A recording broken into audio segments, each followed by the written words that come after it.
Hey there, guys. Alright, today we are back with some more of the Great War. This time, week 138, the Tsar abdicates and Baghdad falls. Well, it didn't really take long for the Tsar to abdicate. Damn, the revolution happened quickly.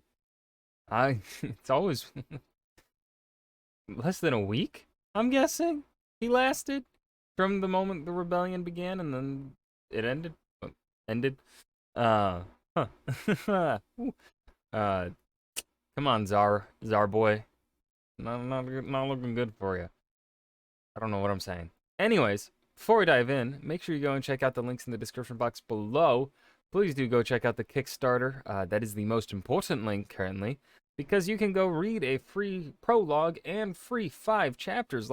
It's like 75-ish pages of free words that you can read for free. Did I mention it's free? Yeah, go read it. It's my words that I wrote on digital paper. Please.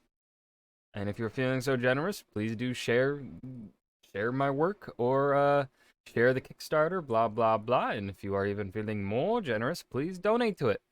As of recording this, I do not think it's gonna get funded. I should not be admitting to that, but I am. What is wrong with me? Let's dive into the Great War. There's only one word I can say to describe the main event of this week: revolution. Whoa! Down with the bourgeoisie! I was gonna try for a Russian accent there, but then, the moment I started speaking, I was like, no. I'm Indy Nidell. Welcome to the Great War. Last week, welcome. the British and Indian forces pushed up the Tigris towards Baghdad, the Ottomans pulling back both there and in Persia, where they were being chased by the Russians. Russia had big problems at home, with food riots. Russia had big problems? That just sounds like a normal day for Russia. Let's be real here. I don't think there's a single day where Russia hasn't had a problem. Let's all take a moment to try and think of a day where Russia hasn't had a problem.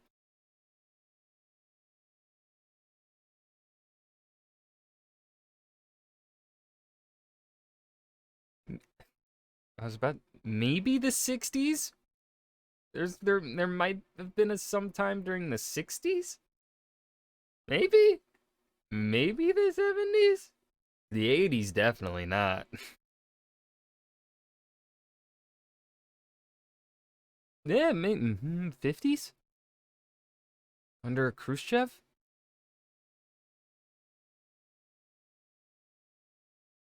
There may have been some time there. Trying to think of the years and stuff, and I can't. Wait. Yeah, Khrushchev was Stalin's successor. Am I remembering the order right? Is Stalin, Khrushchev, someone else? Shit. Strikes and demonstrations all week in Petrograd. The Toplica rebellion continued in the Balkans, and Woodrow Wilson was inaugurated for his second term as United States president. Here's what came next. As I said at the beginning, revolution came this week, and it came to Russia. Russia had been in a state of chaos for a while now, with hundreds of strikes. Again, just sounds like a normal everyday for Russia. Chaos? Yeah. Over the past few months, as well as food riots and demonstrations like last week. This was all centered in Petrograd, the capital, and, especially since Rasputin was killed a few months ago, it was centered against Tsar Nicholas. By this time, large numbers of the military had even gone over to the revolutionaries. Things came to a head this week as the February Revolution broke out. It's called that because this is February under the old calendar in use in Russia at the time. On Saturday, March 10th, by our calendar, huge crowds. So Russia uses the rest of the world's calendar now, right? Or is it like a kind of China situation where China uses both? Right? They have their Chinese New Year, but then they also... Man, I don't... Time is weird. Were in the streets as they had been for days. The Cossacks were ordered to fire on them, and they turned their guns on the police instead. Oh. This ended generations of Cossack loyalty to the government. The Tsar was asked to return to Petrograd from army headquarters and do something. He wrote back, "I order that the disorders in the capital be ended tomorrow."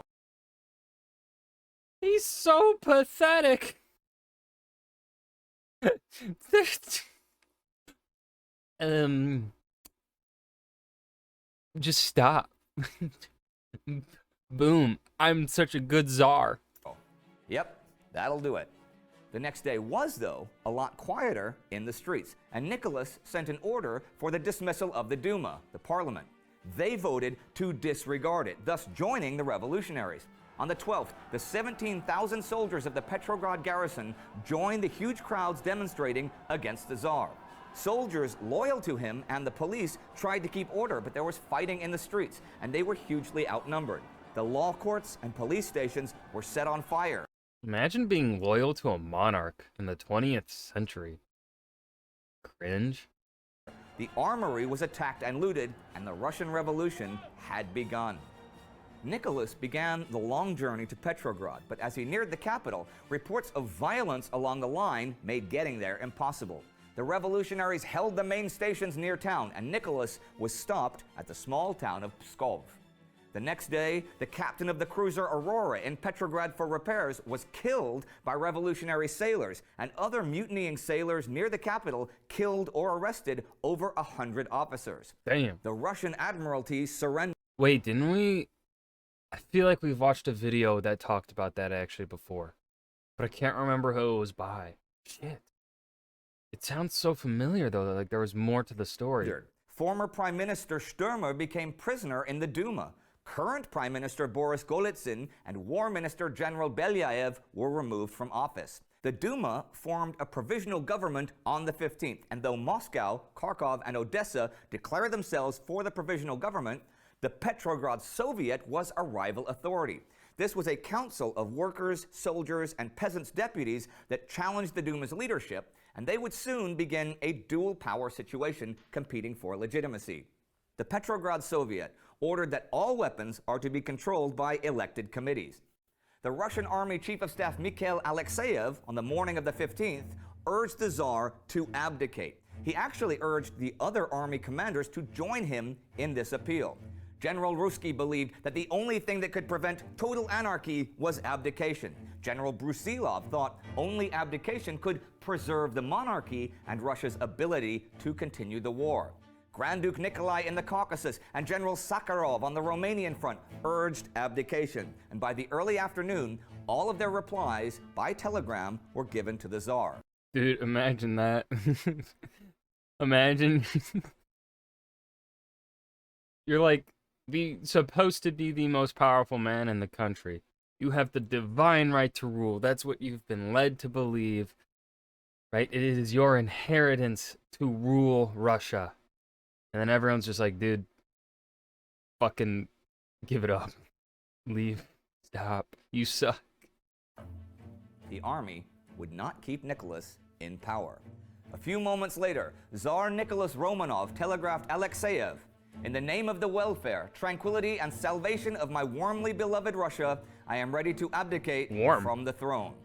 The crown was passed to his brother, the Grand Duke Michael, who rejected the throne, afraid of the revolutionaries, and the 300-year-old rule of the Romanovs was over, and all the secret... Oh. So that's how it ends? It didn't end because of any...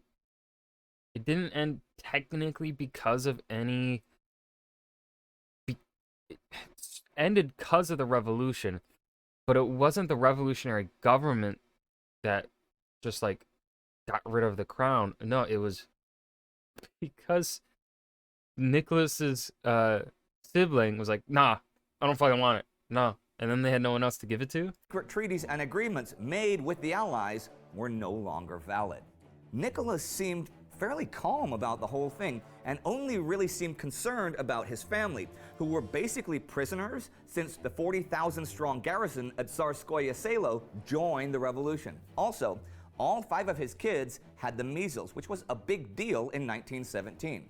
As for the Tsarina, here's what A World Undone has to say about her. After years of almost insanely self-destructive behavior, she began to display the strength and calm acceptance that would support her family through the months of life that remained to them. That is such a fucking depressing end to that. Like, the months of life that remain to them. That's so sad. Grand Duke Nikolai and Alexeyev supported the new provisional ministry, which included George Lvov as prime minister, Pavel Milukov as foreign minister, and Alexander Kerensky as minister of justice. Their government proclaimed the following principles: freedoms of the press, association, speech, and labor organization, the freedom to strike, and the extension of these freedoms to the troops as far as conditions allow. Abolition of all social, religious, and national restrictions.